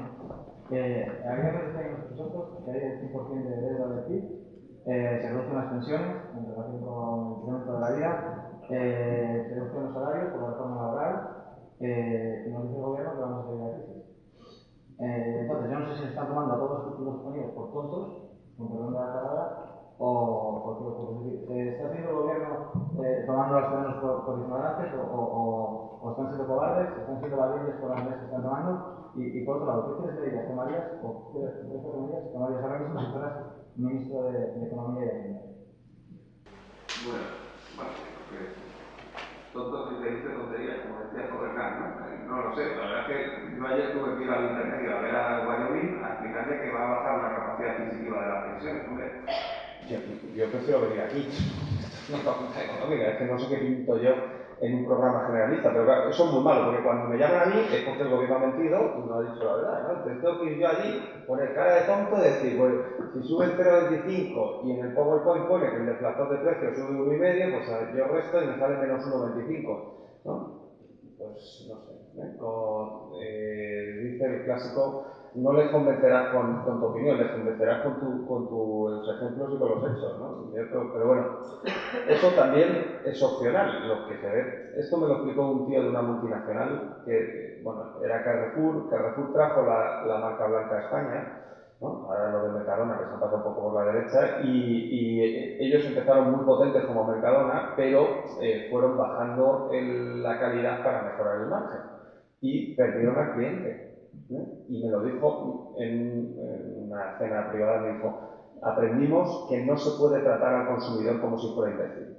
Y si le tratas, mírate las encuestas del PP, ¿no? Y mira la intención de voto y la confianza que genera el presidente del gobierno, ¿no? El 8% de la población. Claro, es que al final, ¿no? Hay desafecto porque hay causas objetivas para que haya desafecto, ¿no? A mí, como economista, me gustaría que no hubiera desafecto, ¿no? Yo creo que el gobierno tiene una mayoría absoluta, tiene legitimidad para tomar decisiones y la está perdiendo, y lo que dicen las encuestas del escenario con Rajoy pues no es muy halagüeño, ¿no? Porque no es un país fácilmente gobernable. Es verdad que queda 1 año y medio para las elecciones, ¿no? Y todavía las encuestas no son muy relevantes, pero las encuestas sí son relevantes en tendencia, y la tendencia es que la gente no los cree. Los presupuestos de la recuperación y para sacarnos de la crisis pues son unos presupuestos de ajuste, porque hay una caída del consumo público del 3%, va a haber una caída de empleados públicos porque no van a renovar las plazas que se jubilan, dicen que los salarios van a caer, el consumo va a estar estancado, no se va a crear empleo, ¿no? Me da igual menos 0,1 que más 0,1, eso es cero, ¿no? O sea que no es. Te la estás jugando todo a la carta, que es la que tiene que ser, ¿eh? O sea, la mecánica del ciclo está siendo la que es. Tú tienes el consumo débil, ¿no? Y los fundamentos del consumo débil dentro, salen 10 exportaciones y te enganchas al ciclo. Cuando tire mucho un ciclo de inversión, ¿no? Empezarán a crear empleo y sobre eso el consumo vendrá al final, ¿eh? Por eso estos esfuerzos de mejorar las expectativas de los consumidores, ¿no? Y ya el año que viene o sea, yo creo que ahora donde hay que estar es apoyando a que los alemanes consuman y los que tienen renta consuman. Si aquí no hay renta, pues no hay consumo, ¿no? Entonces, los fundamentales van a funcionar. ¿Van a cumplirse los presupuestos? Yo creo que no, porque está jugando todo a una carta que no genera recaudación. O sea, es lo que tiene que ser. O sea, yo creo que el cuadro macro es bastante razonable, porque está en línea con el consenso de economistas. Yo estoy por ahí también. Yo creo que no han sacado un cuadro macro es un cuadro bastante realista. Luego nos equivocaremos como todos, ahí fallamos todos, yo creo que el gobierno y todo lo demás, ¿no? Pero el cuadro es razonable, pero los datos que están dando de crecimiento de ingresos no salen, porque si el consumo no crece, el IVA no recauda, si los salarios caen, el IRPF cae, y si los beneficios empresariales no se graban y le has dado créditos fiscales a la banca para los próximos 1000 años, que no vas a recaudar por impuestos sociales. Entonces, o hay una reforma fiscal y un cambio normativo, ¿no? Pero claro, el gobierno ya incumple su promesa, ¿no? Incumplió su promesa electoral de no subir impuestos, incumple su promesa por segunda vez, porque dijo que en 2014 la subida de IRPF revertía. Él dijo, el 30 de diciembre dijeron, subo los impuestos transitoriamente por 2 años, ¿no? Y en los 2 años se cumplen el año que viene y no revierte, ¿vale? Y no van a revertir, porque no le va a dejar la Troika, porque la Troika por escrito te ha dicho que tienes que subir el IVA y los tipos mínimos, que tienes que subir el IRPF y las declaraciones de pensiones, de planes de pensiones, y que tienes que subir el impuesto de sociedades y quitar declaraciones. Te lo ha puesto por escrito, en recomendaciones del Consejo en junio. Como nadie nadie se las leo, os recomiendo que entréis, están en español, se puede leer en la web. Recomendaciones del Consejo Europeo 2013 para España. ¿No? Y leeros las de 2012 y veréis que toda la política económica de este gobierno, desde 2010 y del gobierno anterior, son recomendaciones del Consejo Europeo. No sé si estamos respaldados o no, pero evidentemente hay condicionalidad y nos están imponiendo. Porque si no haces eso, no te cambian el objetivo de déficit y estarías en protocolo de déficit excesivo incumpliendo las normas. O sea, que te cambian el objetivo de déficit a cambio de que aceptes condiciones que te están metiendo. Pero esto es así, ¿eh? También nos tenemos que poner del lado de los alemanes y entenderles, ¿no? Que lo estamos viendo ahora también aquí en España, con lo de Cataluña, que es un poco lo mismo, ¿no?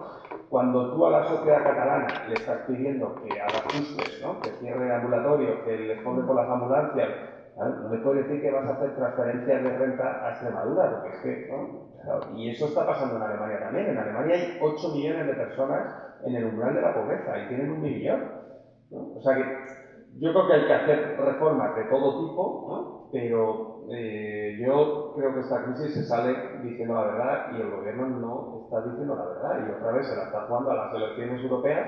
Es absurdo, pero si se va a pegar un castañazo en las elecciones europeas, histórico, ¿no? Y lo dice todo el mundo del Partido Popular con el que hablas, de las bases, que están en el día a día. El temor es que, claro, el temor de él es que a partir de ahí vienen las municipales y ahí viene la sangría, porque van a perder municipios en Cantabria, porque pueden perder el Parlamento de Cantabria, porque van a perder grandes ciudades como Madrid, y ahí es donde viene el temor, porque gente que era del PP y que son amigos suyos van a perder el trabajo, se van a ir a la calle, y ahí viene el kung fu gordo, y él lo quiere retrasar, pero es que es inevitable, no va a gobernar en la próxima legislatura. Pues cuanto antes lo asuman, ¿no? Antes mejor, si no, saldrá mal. Si es que la historia suele encajar luego al final, pero bueno, él sabrá, ¿no? Eso es una decisión libre, ¿Por qué no se toca el tipo de cambio y luego está el euro sobrevalorado? bueno, me ha dicho 3 medidas que tenía que tomar. Se me ha olvidado, yo haría la reforma fiscal y haría una reforma fiscal para subir la recaudación 2 o 3 puntos de PIB. Hay que tocar el impuesto de sociedades y hay que tocar algo del resto de impuestos.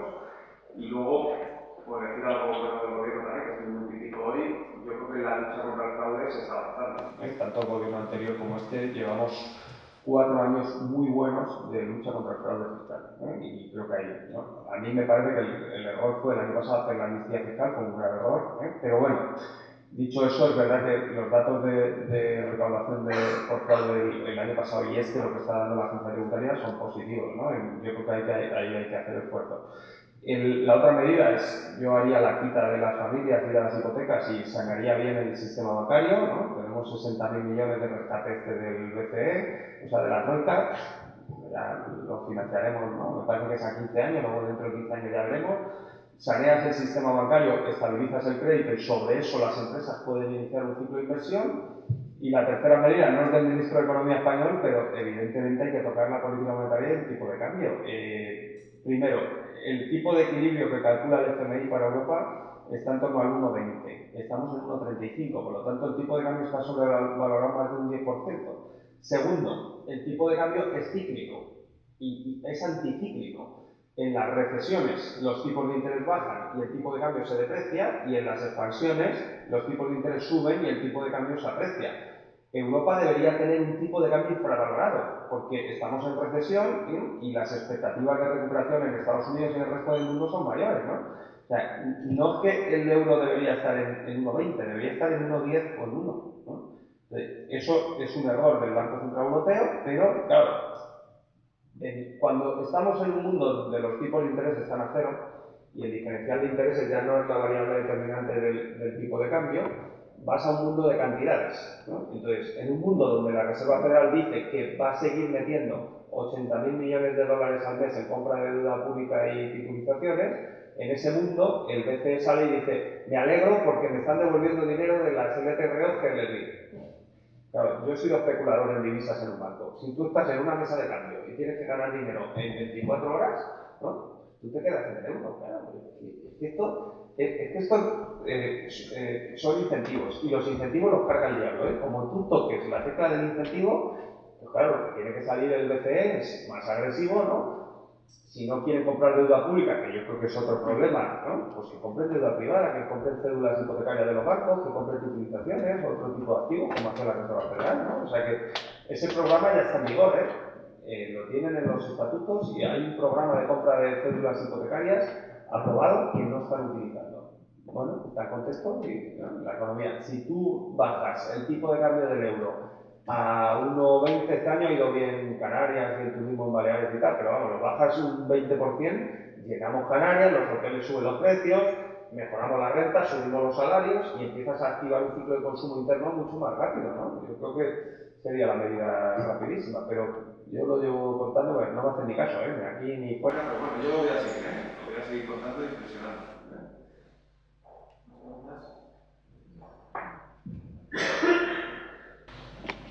Buenos días. Yo quería preguntarle qué alternativa tenemos la gente joven, porque vi que en vuestra parte solamente se nos propone emprender cuando no tienes acceso a la financiación por ninguna parte, o bien irte al extranjero, que es cierto que es una buena opción, pero desde mi punto de vista no es la única. Si quieres quedarte aquí, ¿qué opción tienes? Bueno, hombre, algunos se tienen que quedar, pero como vayáis todos... Hay que guardar aquí. A ver, yo creo que lo de emprender, bueno, o sea, tiene que haber emprendedores, pero yo creo que ahora la prioridad es matar la mortalidad empresarial. Están muriendo empresarios con mucha experiencia, ¿no? Estos son olas de 10 metros, de emprendedor, no sé, yo con ola de 10 no me pondría a hacer surf, ¿no? Hay bandera roja, oye, ahí está para la gente que hace muy bien el surf y se mete y va al campeonato del mundo, ¿no? O sea, que esto del emprendimiento, ¿no? Con prudencia. Ahora, oye, todo el mundo lo ve. Es verdad que esto del sistema capitalista es un poco paranoico, porque cuando tú miras los casos de éxito empresariales son paranoicos. Es gente que ve cosas que los que están no ven, ¿no? Y eso solo lo ve uno nuevo que llega, O sea, yo no estoy en contra del emprendimiento, yo creo que tiene que haber emprendedores, pero me gustaría más parar la mortalidad empresarial. Y la causa principal de mortalidad empresarial ahora es el crédito. Las empresas se asfixian porque les cortan la póliza de crédito, no pueden devolver y entran en un concurso de acreedores, ¿no? Y la segunda, ¿qué harías tú? ¿No? Bueno, yo te cuento lo que hice yo en el 94, a ver si te sirve. Yo también me quería ir de España, si te sirve de consuelo, y se me cruzó en un tren y me quedé. Pero mi objetivo era irte. Por eso, mi consejo es que tengáis la mente abierta, porque si te fijas un objetivo muy cerrado, te pueden pasar los trenes y no los ves. ¿Cómo pasó el tren? Yo me mentalicé y yo pensé, joder, al final hay un problema de desempleo alto en España, ¿no? Y era muy elevado, igual que ahora, no tanto, pero era muy elevado. Y decía, ya, pero yo no necesito que se resuelva el problema del desempleo, yo solo necesito uno, ¿no? Entonces yo me hice mi plan para mí, ¿no? Ya, para el resto de jóvenes yo te digo el plan para ti, ¿no? Haz el tuyo, ¿no? Mentalízate y vete en contra de todo el paradigma, porque si no, o sea, puede haber cisnes negros y te puede salir un empleo.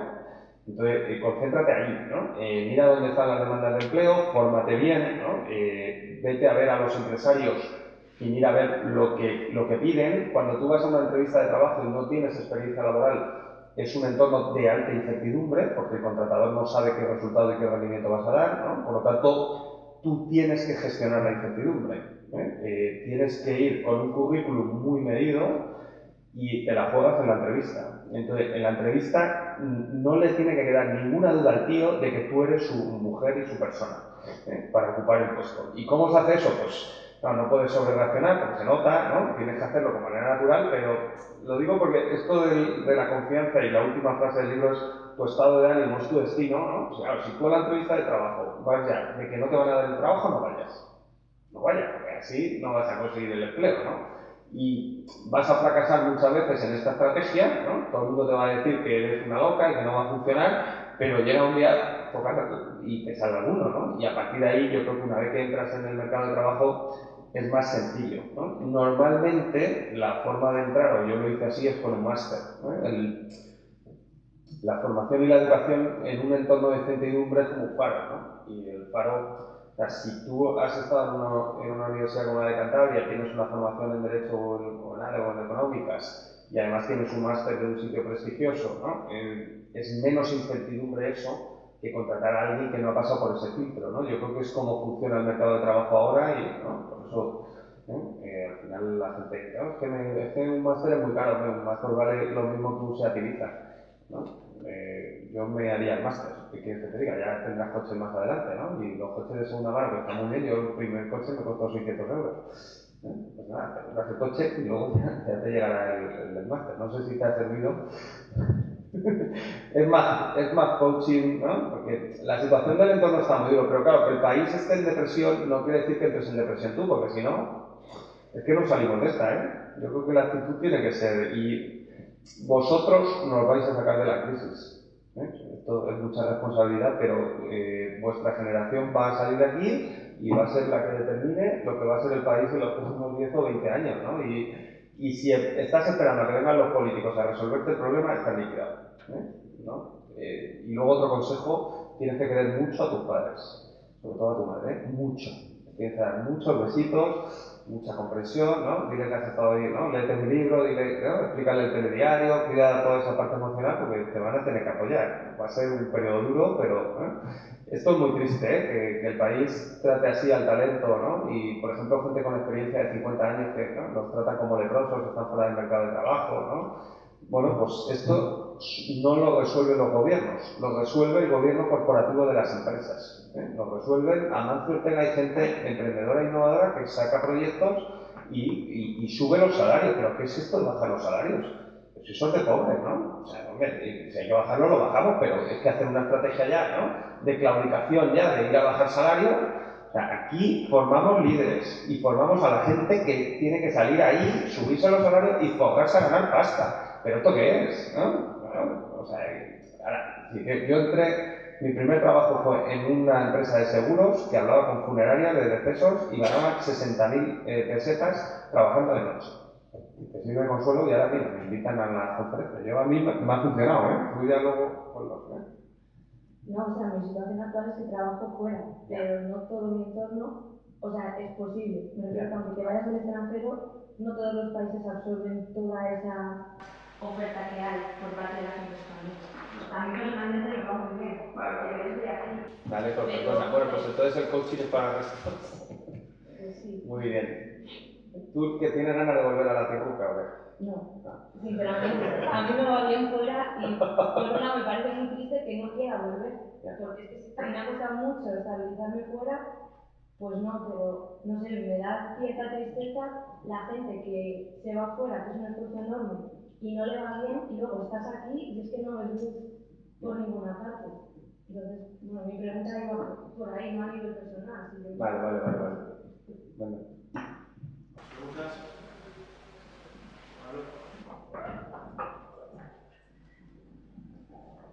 Bueno, sí. Buenos días a todos. Primero quería felicitarte, pues Carlos, que me decía tu nombre, porque desde hace tiempo te sigo un poco por televisión, pero desde hace años, sobre todo desde una época en la que invertía en bolsa, te conocí ahí en Bloomberg. Sí. Y bueno, quería agradecerte un poco la gran capacidad didáctica que tienes y un poco el baño de economía que estás dando a todo el país. Y yo creo que merecidamente te ha llegado un éxito que llevas tiempo trabajando. Quiero agradecer yo pertenezco a la comunidad universitaria, pero no como trabajador. Soy trabajador desde hace muchos años del sector financiero. Pero sigo perteneciendo a la comunidad universitaria educativa, porque sigo siendo alumno, soy eterno alumno. Y como miembro de esa comunidad universitaria, aunque sea como alumno, quiero pedirte disculpas porque esta sala esté así, porque debería de estar bien. Debiera estar bien. Yo también he sido estudiante. Ya. Cada uno tiene su Bueno, momento. no vamos a entrar en las razones, seguramente también. Pero hay mucha gente que está muy bien, yo estoy muy No sé, contento. pero ya, dadas las circunstancias, y yo creo que debería haber más gente. Hoy están todos los bares llenos para ver el partido de la Champions. Y eso también tiene que ver con lo que yo creo un poco con lo que pasa. Quizá tampoco no voy a entrar a criticar. Igual no se han dado todas las facilidades posibles. Claro, si la gente tiene clase, es difícil que pueda estar aquí, no lo sé. Bueno, me gustaría que hubiera más gente. Bueno, esta es la razón principal de la intervención. Muchas gracias. Pero vamos, ha sido un acto muy agradable y está bien, hombre. Una sala muy grande, pero ha quedado, no sé, yo lo he intentado hacer, yo hago igual para uno que para 2000, me da igual, yo ya voy, pero yo creo que el acto ha quedado muy bonito, yo lo agradezco de verdad y bueno, ya me dice estas cosas tan bonitas, pero ya qué voy a hacer, ¿no? Ahora está todo pactado, ahora ya... Y ahora ya lo habíamos hablado antes. un par de preguntinas, aunque tengo aquí, me encantaría hacerte muchísimas, pero bueno, un par de preguntinas que me asaltan, ¿no? Por ejemplo, de forma secular hemos padecido en este país un nivel de salario siempre por debajo. Yo tengo bastantes años, más de lo que parece, y ya tengo una experiencia laboral importante, ¿no? Y siempre hemos padecido, España no ha conseguido arrancarse ese estigma, un salario por debajo de la media europea. Siempre hemos ido ahí a remolque y llegamos a esta época actual en la que resulta que parece que la solución, como acabas de comentar, pasa por bajar de nuevo nuestros salarios en los países del sur y en España en concreto.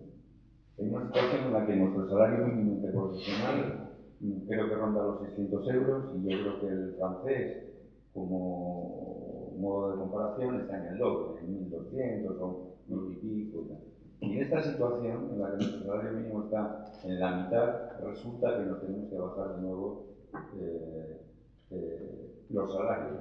O hemos tenido, como indicaban un poco tus gráficas, unas bajadas salariales tremendas. ¿Hasta cuándo?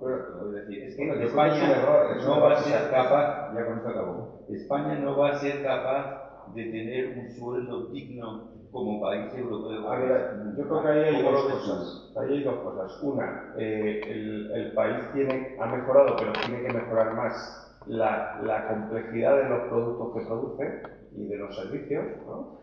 Yo creo que ahí se ha avanzado. Por ejemplo, ¿no? La gente del Santander, del BBV, tiene buenos salarios y porque están compitiendo en igualdad con otros bancos a nivel internacional, ¿no? Y ese es un camino. Y dos, tiene que mejorar el gobierno corporativo de las empresas. Te voy a contar solo un caso, pero es brutal, ¿eh? Me ha pasado este verano una chica premio extraordinario de licenciatura en la Universidad Autónoma, doble titulación bilingüe en Derecho y en Relaciones Internacionales. La contrata un bufete de abogados americano, 3 años de becaria. Y a los 3 años uno de los socios del bufete se va y se la lleva. Por lo tanto, además de buena estudiante, será de la buena, ¿no? Porque se la lleva, ¿no? La paga 20.000 euros al año y cobra por sus servicios 350 euros a la hora. O sea, es que es inmoral, ¿no? Es que es inmoral. Esa chica en el bufete de Chicago cobraría el triple o 4 veces más.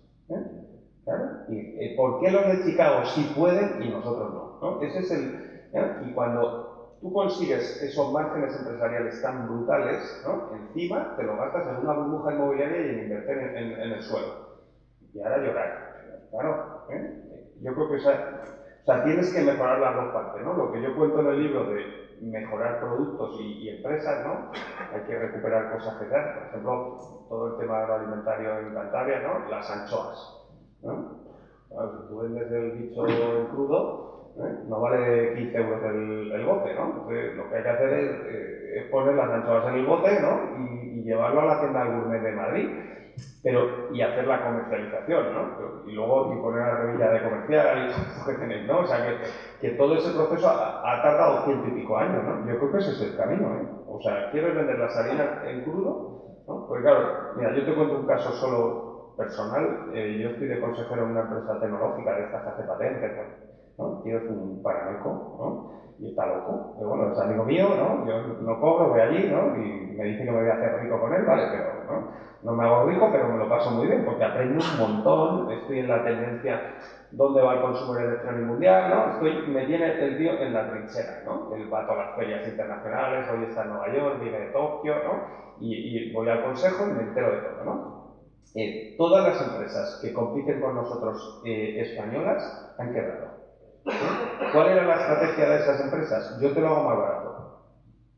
el Blue Sense, el MX Onda, todas liquidadas, ¿no? Y este tío apostó por la innovación, por la calidad, por el diseño, ¿no? Y no compite con Apple, pero bueno, está en una gama ahí, ¿no? Hace navegadores, hace tablets, empieza a hacer ahora el smartphone, va a sacar teléfono y está ahí en el segmento, ¿no? Yo creo que ese es el camino.